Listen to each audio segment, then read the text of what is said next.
कहानी की शुरुआत होती है अमेरिका के बॉस्टन शहर के एक जेल को दिखाते हुए, जहां हमारी कहानी का हीरो स्पेंसर मजे से जेल के लाइब्रेरी में अखबार पढ़ रहा होता है। स्पेंसर कोई मामूली इंसान नहीं बल्कि एक कड़क यानी दबंग पुलिस वाला था। अब आप सोच रहे होंगे पुलिस तो कैदियों की वर्दी में क्यों? दरअसल आज से 5 साल पहले स्पेंसर एक करप्ट सीनियर ऑफिसर बॉयलान के घर उससे सवाल जवाब करने गया था। लेकिन जैसे ही स्पेंसर घर का दरवाजा खोलकर अंदर जाता है, उसके होश उड़ जाते हैं। सामने बॉयलान की पत्नी चोटों के निशान से लथपथ डरी सहमी रो रही थी। फिर क्या स्पेंसर का पारा हाई हुआ और उसने अपने ही अकड़ू सीनियर ऑफिसर को सरेआम बुरी तरह कूट डाला, क्योंकि स्पेंसर कुछ भी सह सकता है लेकिन औरतों पर अत्याचार बिल्कुल नहीं। और यही वजह थी कि सीनियर ऑफिसर पर हाथ उठाने की सजा आज वो काट रहा है। लेकिन पता है खुशी की बात क्या है? आज स्पेंसर की सजा पूरी हो चुकी है और वो रिहा होने वाला है। लेकिन जेल के कुछ कैदी जो अपने आप को बाहुबली समझते हैं, स्पेंसर को विदाई का तोहफा देने के लिए घेर लेते हैं। लेकिन बेचारों को ये पता नहीं था कि सामने उनका बाप बैठा है और ये लोग।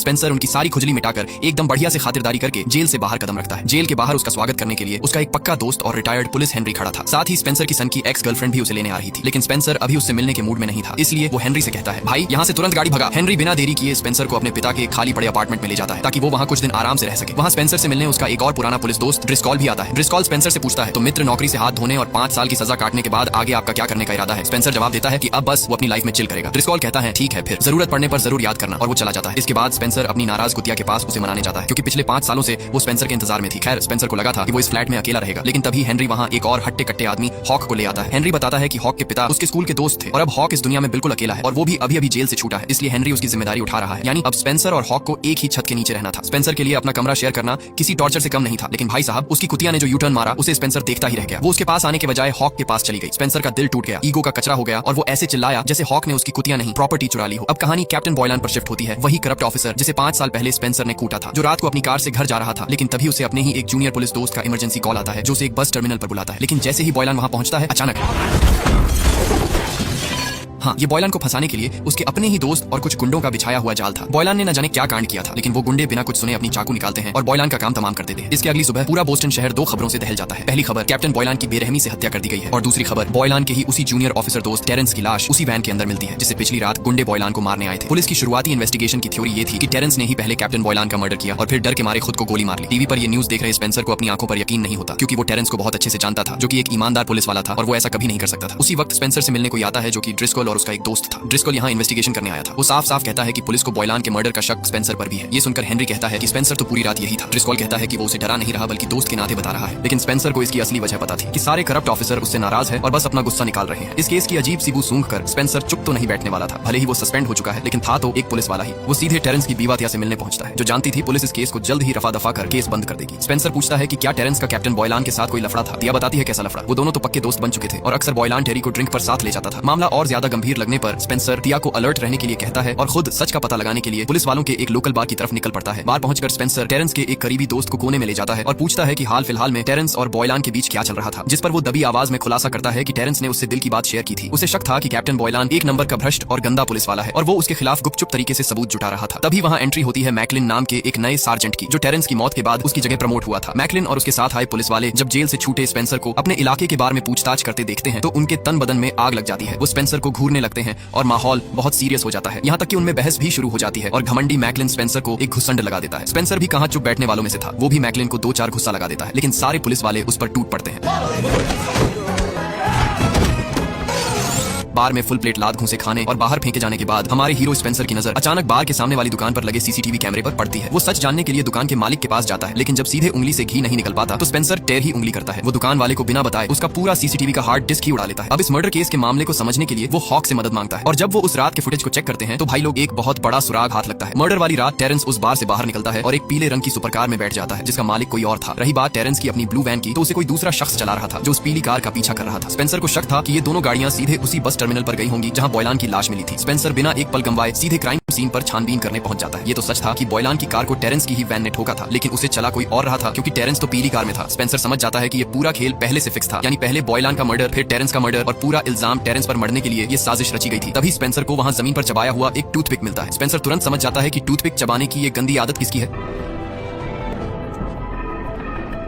स्पेंसर तुरंत ड्रिस्कोल के पास जाता है और उससे पूछता है कि वो मर्डर वाली जगह पर क्या कर रहा था। लेकिन ड्रिस्कोल, जो अब प्रमोट होकर बॉयलान की कुर्सी पर बैठ चुका था, साफ मुकर जाता है कि वो तो वहां कभी गया ही नहीं। गद्दारी की बू अब और तेज हो चुकी थी। इसके बाद स्पेंसर हॉक को ढूंढते हुए एक बॉक्सिंग रिंग में पहुंचता है। दरअसल हॉक के जेल से छूटने के बाद हेनरी चाहता था कि वो एक प्रोफेशनल बॉक्सर बने, इसलिए उसने स्पेंसर को हॉक का कोच बना दिया था ताकि वो उसे बॉक्सिंग के बेसिक पैंतरे सिखा सके। ट्रेनिंग खत्म करने के बाद दोनों भाई पेट पूजा करने के लिए एक कैफे में जाते हैं। तभी वहां अचानक स्पेंसर की वो सन की एक्स गर्लफ्रेंड डेविस धमक पड़ती है। वो गुस्से में पूछती है कि साले, जेल से छूटने के बाद तू मुझसे मिलने क्यों नहीं आया? स्पेंसर झूठ बोल देता है कि वो हमेशा के लिए एरिजोना शिफ्ट हो रहा है और वो उसे और परेशान नहीं करना चाहता। डेविस भी भावुक होकर विदाई के तौर पर उसे एक छोटा सा यादगार मोमेंट दे देती है।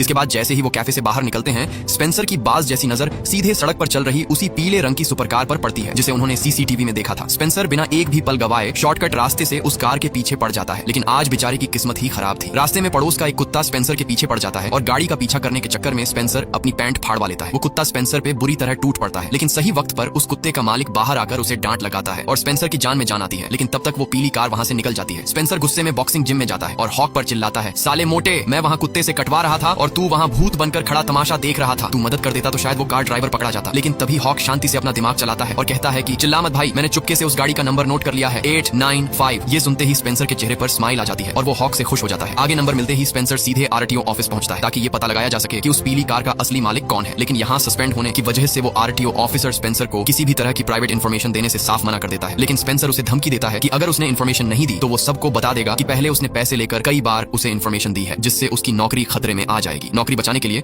वो उसे इन्फॉर्मेशन दे देता है और कंप्यूटर स्क्रीन पर जो नाम आता है वो था चार्ल्स, जो शहर का बहुत बड़ा ड्रग माफिया और अवैध धंधेबाज था। स्पेंसर चार्ल्स के ठिकानों को अच्छे से जानता था, इसलिए वो हॉक और हेनरी को लेकर सड़क के पार एक बस स्टॉप पर चार्ल्स की जासूसी करने बैठ जाता है। वहां बैठकर स्पेंसर हेनरी और हॉक को चार्ल्स का खौफनाक इतिहास बताता है। चार्ल्स सिर्फ एक ड्रग डीलर नहीं था, बल्कि वो पैसों के लिए किसी की भी गर्दन काटने वाला एक हिटमैन था। लेकिन बड़े बड़े पावरफुल लोगों के हाथ उसके सिर पर थे, इसलिए आज तक पुलिस उसे कभी छू तक नहीं पाई। स्पेंसर बताता है कि 10 साल पहले जब वो पुलिस में था तो उसे यूटाह इलाके में चल रहे जेंट्रिफिकेशन यानी जमीन खाली कराने के सरकारी काम की सुरक्षा में लगाया गया था। वहां के गरीब लोग पैसे न होने के कारण जमीनें छोड़ रहे थे, लेकिन एक लड़की ने अपनी जमीन देने से साफ मना कर दिया था और उस लड़की को रास्ते से हटाने के लिए किसी बड़े अमीर बिजनेसमैन ने चार्ल्स को सुपारी दी थी। और 2 हफ्ते बाद स्पेंसर को उस लड़की की लाश मिली थी और जब स्पेंसर ने इस मर्डर केस की फाइल डिपार्टमेंट को सौंपी तो भ्रष्ट अफसरों ने तुरंत केस बंद कर दिया। इसके बाद स्पेंसर ने अकेले जांच की तो उसे एक सीसीटीवी फुटेज मिला जिसमें चार्ल्स के 3 गुंडे साफ साफ उस लड़की का मर्डर करते दिख रहे थे। लेकिन जब वो ये सबूत लेकर बॉयलान के पास गया तो बॉयलान ने हंसते हुए कहा कि ये वीडियो एडिटेड है, चुपचाप जमीन खाली कराने के काम पर ध्यान दो। इस सड़े और बिके हुए सिस्टम को देखकर स्पेंसर का खून खौल गया था। वो सीधे बॉयलान के घर पहुंचा था और जैसा कि आप जानते हैं उसने बॉयलान को इतना कूटा कि खुद 5 साल के लिए जेल चला गया। अब जब ये साफ हो चुका था कि पुलिस के बड़े अफसर चार्ल्स के काले धंधे में पार्टनर हैं, ये सब जानकर स्पेंसर, हेनरी और हॉक एक कसम खाते हैं कि अब वो कानून के भरोसे नहीं बैठेंगे। वो अपने तरीके से मासूम टेरेंस का नाम साफ करेंगे और इन गद्दारों की लंका लगाएंगे। हॉक तो गुस्से में चार्ल्स की सबसे पसंदीदा कार की टायर ही पंचर कर देता है। इसके अगले दिन स्पेंसर साई की तरह चार्ल्स का पीछा करने लगता है। पीछा करते करते स्पेंसर एक ऐसी जगह पहुंचता है जहां उसके होश उड़ जाते हैं। चार्ल्स की मुलाकात किसी और से नहीं बल्कि मैकलिन से हो रही थी, वही सार्जेंट जो टेरेंस की जगह प्रमोट हुआ था। मैकलिन चुपके से चार्ल्स से नोटों से भरा एक बड़ा बैग लेता है। ये सीधे सीधे ड्रग्स और करप्शन की रिश्वत का पैसा था। लेकिन कहानी में असली ट्विस्ट तब आता है जब वहां स्पेंसर की मुलाकात 2 FBI एजेंट से होती है। वो एजेंट भी छुप कर मैकलिन पर नजर रख रहे थे क्योंकि FBI को बहुत पहले से शक था कि मैकलिन और बोस्टन पुलिस के कई बड़े अधिकारी इन अंडरवर्ल्ड के अपराधियों के साथ मिलकर बहुत बड़ा गेम खेल रहे हैं। चार्ल्स और मैकलिन को एक साथ देखने के बाद स्पेंसर को अचानक जेल के उस कैदी की याद आती है जिसके साथ रिहाई वाली दिन लड़ाई हुई थी। स्पेंसर को पता था कि वो कैदी पहले एक बड़ा ड्रग डीलर रह चुका है, इसलिए वो उससे जानकारी उगलवाने दोबारा जेल पहुंचता है। सबसे पहले वो उस कैदी से पूछता है कि मुझ पे हमला करने के लिए तुम्हें किसने कहा था और FBI सारे करप्ट ऑफिसर्स के पीछे क्यों है। लेकिन वो कैदी बड़ा शातिर था, वो मुंह खोलने से साफ मना कर देता है। तभी स्पेंसर सीधे हेनरी को वीडियो कॉल लगाता है और भाई पता है हॉक वहां क्या कर रहा था? वो उस कैदी की बीवी के साथ डेट पर बैठकर मजे ले रहा था। ये देखते ही वो कैदी बौखला जाता है। ऊपर से स्पेंसर कह देता है शायद तू लंबे समय तक जेल में रहेगा, इसलिए तेरी बीवी किसी और पार्टनर की तलाश में है और अगर तू नहीं चाहता कि मेरा दोस्त तेरी बीवी के साथ कुछ गलत करे तो चुपचाप मेरे सवालों का जवाब दे दे। आखिरकार उस कैदी को घुटने टेकने पड़ते हैं और वो घबराकर एक सीक्रेट कोड वर्ड उगल देता है, वंडरलैंड। लेकिन ये कहते ही वो हंसने लगता है। स्पेंसर पूछता है क्यों बे, दांत क्यों दिखा रहा है? जिस पर वो कैदी कहता है कि तू बहुत जल्द मरने वाला है, तुझे कोई नहीं बचा सकता। खैर उसकी बातों पर बिना ज्यादा ध्यान दिए स्पेंसर उस सीक्रेट कोड का सच जानने के लिए एक बंदरगाह पर अपने एक पुराने खबरी वायने से मिलता है। वायने बताता है कि वंडरलैंड कोई बच्चों के खेलने की जगह नहीं है बल्कि समंदर के किनारे बना एक आलीशान कैसीनो है जिसे बड़े बड़े अंडरवर्ल्ड माफियाओं ने इंटरनेशनल ड्रग्स स्मगलिंग को छुपाने के लिए एक मुखौटा बना रखा है, जहां भ्रष्ट पुलिस, बिकाऊ नेता और अमीर बिजनेसमैन ये सब मिलकर हर हफ्ते वहां करोड़ों का काला धंधा करते हैं। अब ये सुनकर स्पेंसर को समझ आया कि कैप्टन बॉयलान ने उस गरीब लड़की का मर्डर केस क्यों दबाया था, क्योंकि ये अंडरवर्ल्ड माफिया उस लड़की की जमीन हड़प कर वहां कैसीनो की नई ब्रांच खोलना चाहते थे। स्पेंसर खुद अपनी आंखों से सच देखने वंडरलैंड कैसीनो पहुंच जाता है वहाँ उसकी अजीब हरकतों को देखकर दो तगड़े सिक्योरिटी गार्ड्स उसे घेर लेते हैं। लेकिन भाई स्पेंसर के पास झूठ बोलने की बेहतरीन कला थी। वो उन दोनों सिक्योरिटी गार्ड्स को अपनी बातों में उलझाकर वहाँ से 9-2-11 हो जाता है। इसके बाद हम देखते हैं कि शहर में कैप्टन बॉयलान और टेरेंस का अंतिम संस्कार हो रहा होता है। वहाँ मैकलिन अपने नए बॉस ड्रिस्कॉल से रोना रोता है कि ये स्पेंसर हमारे केस में बहुत ज्यादा उंगली कर रहा है। मुझे डर लग रहा है कि कमीना कुछ सबूत ना इकट्ठा कर ले। वही ड्रिस्कॉल जो स्पेंसर का दोस्त होने का ढोंग कर रहा था, छाती ठोक कर कहता है, टेंशन मत ले, मैंने चार्ल्स के शूटरों को उसकी सुपारी दे दी है, आज उसका गेम ओवर है। और सच में जब स्पेंसर रास्ते में एक रेस्टोरेंट से पिज्जा खरीद रहा होता है तो कुछ गुंडे हथियार लिए उसके ऊपर जानलेवा हमला कर देते हैं। उधर कार में बैठा हॉक मस्त होकर गाने सुन रहा था, लेकिन जैसे ही वो देखता है स्पेंसर की जान खतरे में है, हॉक नाव देखता है नताब, वो सीधे गाड़ी से दुकान का शीशा तोड़कर अंदर घुस जाता है और स्पेंसर को उठाकर वहां से रफू चक्कर हो जाता है। रास्ते में स्पेंसर हॉक से कहता है कि अब वो अंडरवर्ल्ड माफियाओं के निशाने पर आ चुके हैं, इसलिए उन्हें दूसरी जगह जाना होगा। इसके बाद स्पेंसर सुरक्षा के लिए हॉक और हेनरी को अपनी उसी सन की एक्स गर्लफ्रेंड डेविस के घर ले जाता है। डेविस पहले तो नखरे दिखाती है कि इस हेनरी को मेरे घर से बाहर निकालो, इसी बुढ़े ने स्पेंसर को बिगाड़ा है। लेकिन जब वो पूरी खौफनाक कहानी सुनती है तो उसका दिल पिघल जाता है और वो उन्हें अपने घर में छुपने की इजाजत दे देती है। इसी बीच टेरेंस की बीवा तिया जब अपने पति के अंतिम संस्कार से घर लौटती है तो देखती है कि पूरे घर का सामान बिखरा पड़ा है। वो तुरंत स्पेंसर को बुलाती है। स्पेंसर को शक था कि टेरेंस ने घर में कुछ ऐसा छुपाया है जिसे ये गुंडे ढूंढने आए थे, इसलिए वो तिया से कहता है कि जो कुछ भी है वो उसे बता दे। तिया अपने पर्स से एक ऐसा सीक्रेट ऑडियो रिकॉर्डिंग निकालती है जिसे टेरेंस मरने से पहले FBI को देना चाहता था। तिया भरोसा करके वो ऑडियो रिकॉर्डिंग स्पेंसर को दे देती है। स्पेंसर चाहता था कि तिया भी कुछ दिनों के लिए अपने बच्चे को लेकर दूसरी जगह चली जाए, लेकिन तिया कहती है कि वो सब संभाल लेगी। I'm not going anywhere. इसके बाद जब स्पेंसर उस रिकॉर्डिंग को प्ले करता है तो पूरे स्कैम का पर्दाफाश हो जाता है। रिकॉर्डिंग में टेरेंस, जो कि एक ईमानदार पुलिस वाला था, अपने सीनियर बॉयलान को इस दलदल से बाहर निकलने की सलाह देता है। टेरेंस कहता है कि वो बॉयलान को एक नई जगह नौकरी दिला देगा, बस बॉयलान इस काले धंधे से जुड़े सब करप्ट ऑफिसर और बाकी लोगों का नाम बता दे। बॉयलान मान जाता है और बताता है कि वंडरलैंड का पूरा धंधा चार्ल्स संभालता है। चार्ल्स के ऊपर मैकलिन है और इन दोनों का असली बाप कोई और नहीं बल्कि ड्रिस्कॉल है। लेकिन इससे पहले कि टेरेंस ये रिपोर्ट FBI को सौंपता, ड्रिस्कॉल को भनक लग गई और यहाँ पर सबसे बड़ा खुलासा होता है। टेरेंस और बॉयलान को मारने वाला कोई गुंडा नहीं बल्कि खुद ड्रिस्कॉल था। सच जानने के बाद स्पेंसर सीधे ड्रिस्कॉल से अकेले मिलने जाता है और सबूत दिखाते हुए कहता है, तू मेरा पुराना दोस्त रहा है, इसलिए तमीज से कह रहा हूँ कि FBI के सामने सरेंडर कर दे। लेकिन ड्रिस्कॉल पर तो करोड़ों के काले धन का नशा चढ़ा था। वो हंसते हुए स्पेंसर को ही धमकी दे देता है कि अपनी खैर मना स्पेंसर, अभी तक तू जिंदा है। स्पेंसर बिना बहस किए सीधे ऑडियो रिकॉर्डिंग लेकर FBI एजेंट के पास जाता है, लेकिन वो एजेंट हाथ खड़े कर देते हैं कि भाई ये बड़ी मछलियां कोर्ट में इस ऑडियो को एडिटेड साबित कर देंगी, हमें ठोस सबूत ड्रग्स का माल चाहिए। अब स्पेंसर का दिमाग पूरी तरह सटक जाता है। वो सीधे चार्ल्स के अड्डे पर धावा बोलता है और उसकी ऐसी धुनाई करता है कि चार्ल्स अगले ड्रग्स कंसाइनमेंट की पूरी लोकेशन उगल देता है। इसके बाद स्पेंसर और हॉक हाईवे पर उस गाड़ी का इंतजार कर रहे होते हैं जिसमें ड्रग्स लाया जा रहा था और जैसे ही उन्हें वो गाड़ी दिखती है, हॉक हथौड़े से उस गाड़ी का शीशा तोड़ देता है और आगे दोनों गुंडों को कूटने के बाद स्पेंसर ड्रग्स से भरा पूरा ट्रक ही चुरा लेता है और उसे डेविस के गैराज में छुपा देते हैं। उनका प्लान था कि सुबह सीधे FBI को बुलाकर माल और चार्ल्स को उनके हवाले कर देंगे, लेकिन तभी एक और मुसीबत आ जाती है। घर से बूढ़े हेनरी का अपहरण हो चुका था। ड्रिस्कॉल का फोन आता है और वो धमकी देता है, अगर हेनरी को जिंदा देखना चाहते हो तो हमारा पूरा माल लेकर वंडरलैंड कैसिनो आ जाओ, वरना बुढ़े की लाश मिलेगी। No. इधर वंडरलैंड के मैदान में ड्रिस्कॉल और चार्ल्स की पूरी पलटन हथियारों के साथ स्पेंसर का इंतजार कर रही थी, लेकिन तभी वहां स्पेंसर की जगह डेविस अपनी कार से एंट्री मारती है और बातों ही बातों में हेनरी को उनकी कैद से बाहर खींच लाती है। और ठीक उसी पल